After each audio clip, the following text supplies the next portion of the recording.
রাজধানীর মোহাম্মদপুরে মা মেয়ে হত্যা মামলার প্রধান আসামি গৃহকর্মী আয়েশা গ্রেপ্তার। তাকে ঝালকাঠি থেকে আটক করে পুলিশ। এ বিষয়ে রাজধানীর মিন্টো রোডে ব্রিফিংয়ে বিস্তারিত জানাচ্ছে ডিএমপি। আমরা সরাসরি যাচ্ছি সেখানে।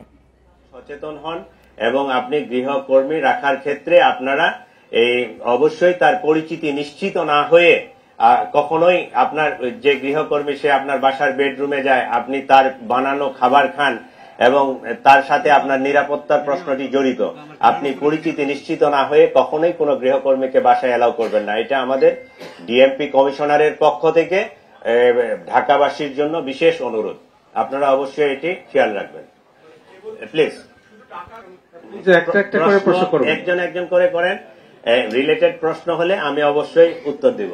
Thank you. একজন হাত তুলেন, প্রশ্নটা ক্লিয়ার করে বলেন কি বলতে চাচ্ছেন।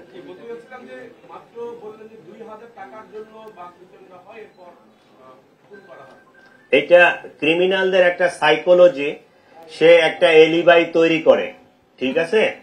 ও যদি 2000 টাকার জন্য বাকবিতণ্ডা হইতো তাহলে সে ইচ্ছা করলে তারপরের দিন আর কাজে নাও আসতে পারতো, কিন্তু সে ছুরি নিয়ে চাকু নিয়ে তারপরের দিন ওই বাসায় ঢুকছে।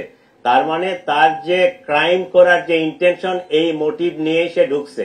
এই ঘটনাটা যেহেতু মহিলাটা মারা গেছে, এখন তার স্বামী জানে কিনা টাকা চুরির বিষয়টা আমরা এখনো এটা কনফার্ম করতে পারি নাই, তবে এটা একটা এলিবাইও হতে পারে। যদি সে সত্যিকারে 2000 টাকা চুরির জন্য বাসাওয়ালি তাকে বাকবিতণ্ডা করে, সে তারপরে দিন নাও আসতে পারতো, কিন্তু সে হত্যা করার উদ্দেশ্যে ছুরি চাকু নিয়ে বাসায় আসছে কাজের মহিলা, তাহলে তার তো ক্রিমিনাল ইন্টেনশন নিয়েই সে ভিতরে ঢুকছে।